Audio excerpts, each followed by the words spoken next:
Party का candidate आज जीत गया है। कोई के साथी को, एक किसान के बेटे को, एक मट्टी से जुड़े हुए इंसान को एमपी बनाने का काम करना है। तो साथियों, मेरे से ज्यादा गांव वालों का, देहात वालों का क्या दुख है, क्या तकलीफें हैं, दूसरा कैंडिडेट कोई नहीं जानता। जब वो जानते नहीं तो वो उसका निवारण कैसे करेंगे।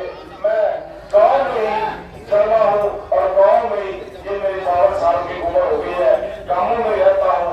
मैं आपके दुख तकलीफों को बड़ी नजदीकी से, बड़ी गहराई से जानता हूँ। मैं ज्यादा जैसे ये जुमले छोड़ते हैं इलेक्शनों में, बड़े बड़े वादे करके जाते हैं, वो वादे तो करूंगा नहीं, लेकिन मैं ऐसा वादा जैसे वो करते थे 15-15 लाख आएंगे और बाद में उनको ये बात कहनी पड़ी, नहीं ये तो जुमले थे, मैं वो काम नहीं करूंगा।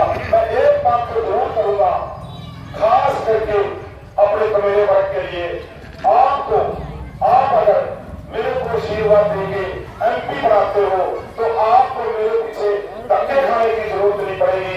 आप जहां भी मेरे को बुलाओगे, जिस तरह मैं आ रहा हूं, इसी तरह आपके बीच में आके आपकी समस्या सुनी जाएगी और उसका निवारण किया जाएगा। दोस्तों, आज आपके पास सारी बातें तो बताई दी है। संविधान को मिटाने की साजिश रची जा रही है। अरे दोस्तों, ये करती है सरकार नौकरियों पर बोले भाई शिक्षक नौकरी लगा दिए लड़के। कौन लगा दिए भाई लड़के?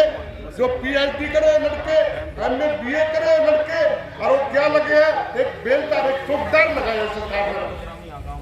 मैं कहता हूँ दोस्तों, अभी अगर नहीं जागे ना, ये संविधान को नष्ट कर देंगे और तुम्हारा अधिकार खत्म हो जाएगा। ना कोई नौकरी रहेगी, ना कोई आरक्षण रहेगा, तानाशाही राज हो जाएगा। ज्यादा समय नहीं हुआ दोस्तों, मेरी बेटियों से मैं अरदास करूंगा, अब सुबह सुबह सब लाइन में लग करके एक एक वोट पोल करें और सरदार जी के हाथ मजबूत करें। ये गरीबों की लड़ाई लड़ने के लिए, ये गरीबों की लड़ाई लड़ने के लिए, आपका हक मांगने के लिए, जमींदारों का हक मांगने के लिए लड़ेंगे, क्योंकि ये उस कौन से है, न कभी डरे, न कभी झुके, न झुके, आपके लिए मांगने के लिए तैयार रहेंगे। जब भी बेटी, अगर आपको कभी भी मौका मिले तो एक फोन करना भाई साहब को, उसी काम आपके पास आएंगे। आज तक कोई एमपी आपको मिलने के लिए नहीं आया और ना ही आएगा। देखिए जमींदार का बेटा, आप कभी भी देख लेना, पहले देख लेना, इलेक्शन के बाद में देख लेना, एक फोन करना आपके पास चला जाएगा। ज्यादा समय नहीं, सब लोग साथ जाए। आपका बहुत बहुत धन्यवाद। अभी जो किसान आंदोलन हुआ था, ये लड़की जिला पार्षद थी और जेजेपी पार्टी में इनका होता ही बहुत बड़ा था। इन्होंने मुझे थोड़ा सा समझ आया। अच्छा सॉरी, एक मिनट कहना चाहूँगा, आपने छोटे भाई आपको एक बात को कहना भूल गया। 30 साल से हमको मुश्किल 30 साल तक, और जब हमने देख लिया भाई साहब ने पूरा सारे पैर करके जा रहे हैं, आज तक देखा बात में सारे पैर के कैसे हमको मुश्किल भाई कटसा बिगाड़ गए, भाई को आजादी बिगाड़ गए। भाई बात क्या है, करनाल की लोकसभा क्षेत्र के आदमी में 500 दिए हुआ है, भाई बाहर का प्रत्याशी भेजा और अंकिता भेजा कब तक हमारा तो आदमी कोई खड़ा हो, भाई हमारा जमीन तक जुड़ा हो। 30 साल से बस पार्टी में काम करते हैं, साथी लोग छोड़ रहे हैं, जितने मेरे साथी जो वर्कर थे उनको सबको छोड़ करके के साथ में खड़े हो गए। जाट समुदायों के साथ में खड़ा है, बड़े समाजियों के साथ में खड़ा है, सबकी बिरादरियों के साथ में खड़ा है। तो मैं कहता हूँ भाई साहब, बस आपके ऊपर खड़े होने की जरूरत है, आपकी जीत है, इसमें कोई बुराई नहीं है। भाई दोस्तों, जब भी वोट करने जाओ, युवा वर्ग के साथ में जब भी वोट करने जाओ,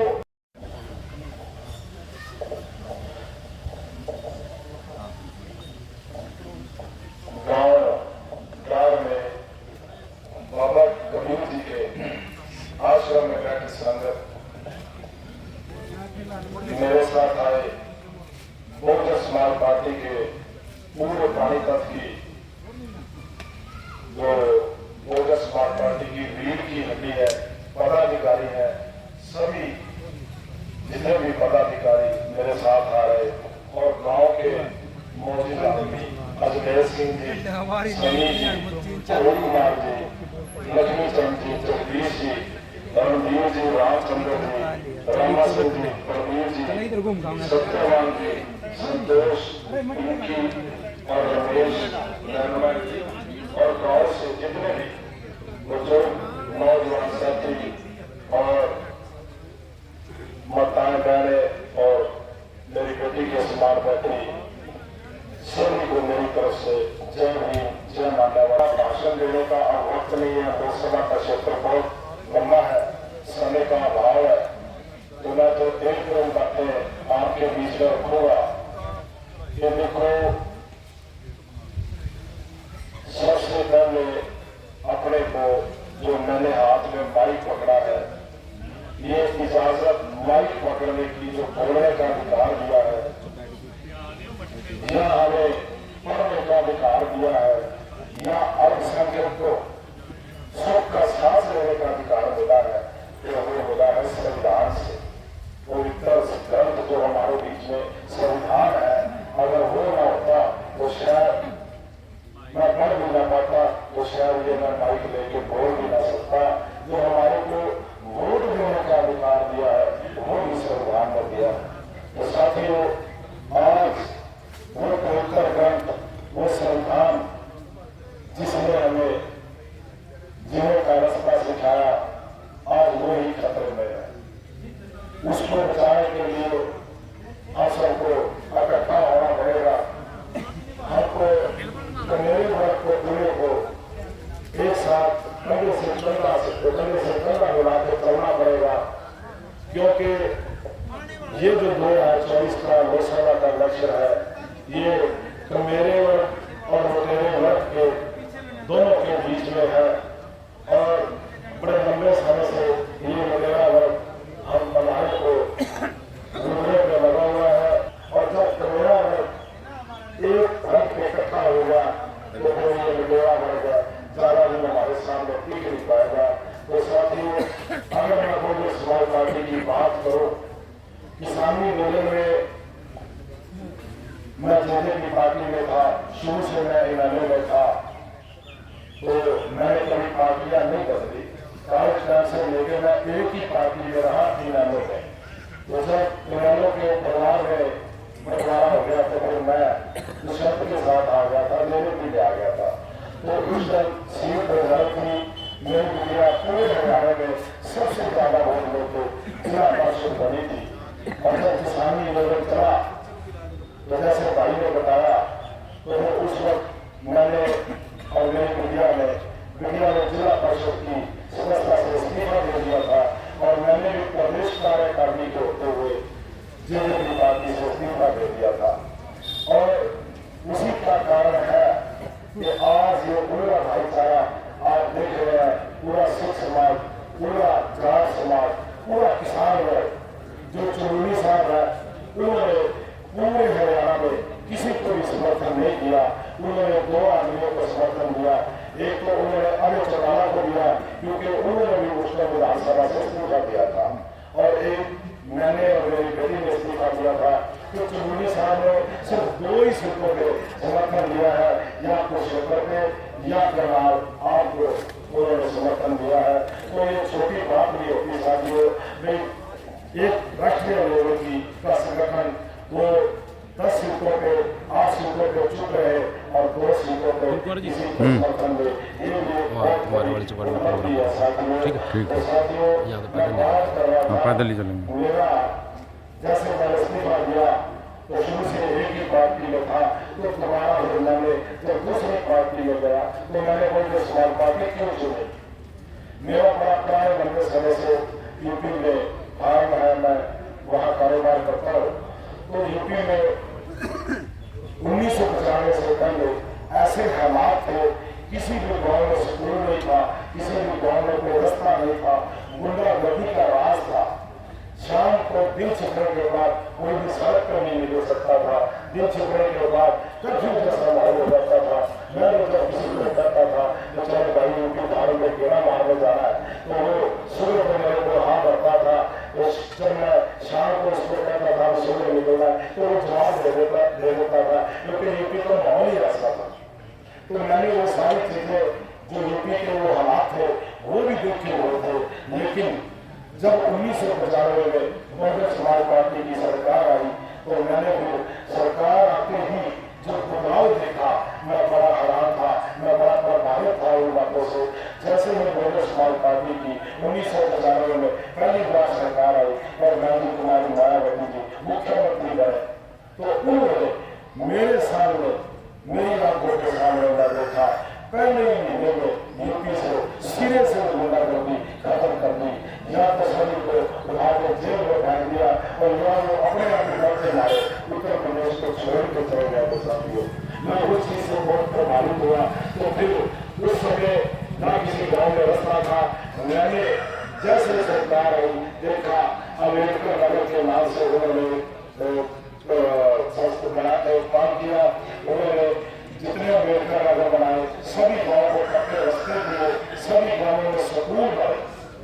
आज देखो यहाँ की सरकारें स्कूल बंद करने में लगी है, वो इसीलिए बंद कर रही है, इसीलिए उन्होंने स्कूल बंद किए हैं कि गरीब का बच्चा ना पढ़ सके, प्राइवेट स्कूल की फीस नहीं दे पाएगा, सरकारी में वो पढ़ नहीं पाएगा, ना पढ़ेगा तो ना रोजगार मांगेगा। तो बहुजन समाज पार्टी ने 1995 में सबसे पहले स्कूलों का जाल बिछाया था। तो फिर मैंने ये भी देखा, गरीब दर दर ठोकरे खाता भुगता था, लेकिन जैसे ही बहुजन समाज पार्टी की सरकार आई, किसी भी गरीब, किसी भी ऐसे आदमी की तरफ कोई उंगली नहीं कर सकता था। जब भी किसी गरीब को कोई भी तकलीफ होती थी, उसी वक्त वहाँ एसडीएम भी खड़ा हो जाता था और तहसीलदार भी खड़ा हो जाता था। इन बातों से प्रभावित होकर मैंने भी सोचा कि अगर भारत में गांधी कुमारी मायावती जी प्रधानमंत्री बने तो अल्पसंख्यक की और SC/BC भाईचारे की और जो छोटा दुकानदार है और जो छोटा किसान है, सबकी बिजली हुई बढ़ेगी। इसलिए इन चीजों से प्रभावित होकर मैं बहुजन समाज पार्टी में आया। साथियों, तो साथियों मैं चाहता मेरा भाषण न पड़ता तो वहाँ तो गड्डी तो जाओ नहीं देती।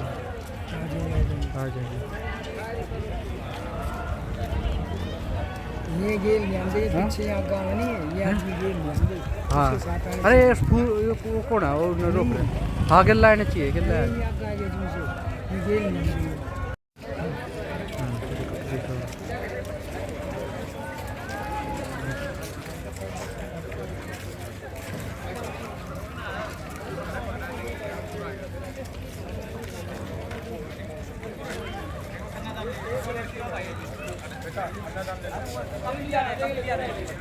यहाँ दे दी ना, उरी दे दी और क्या था? बहुजन समाज पार्टी जिंदाबाद, बहुजन समाज पार्टी जिंदाबाद, बहुजन समाज पार्टी जिंदाबाद जिंदाबाद।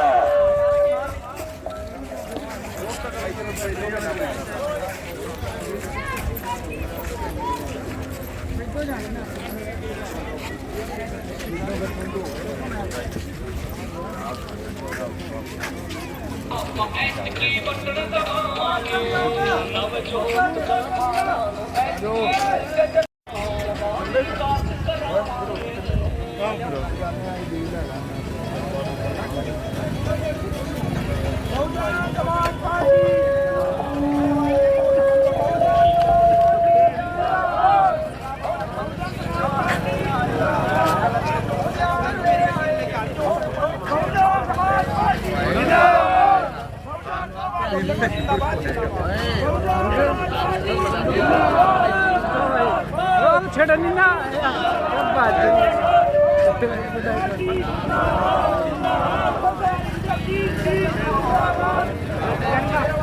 छेड़ा नहीं था, मैं इसका नहीं हाथ निकल रहा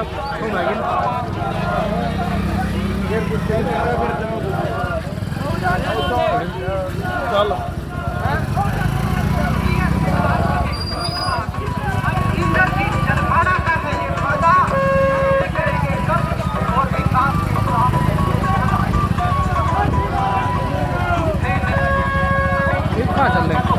गड्डी ड्राइवर होना, गड्डी तो लिया और वो अभी सब कुछ कभी है।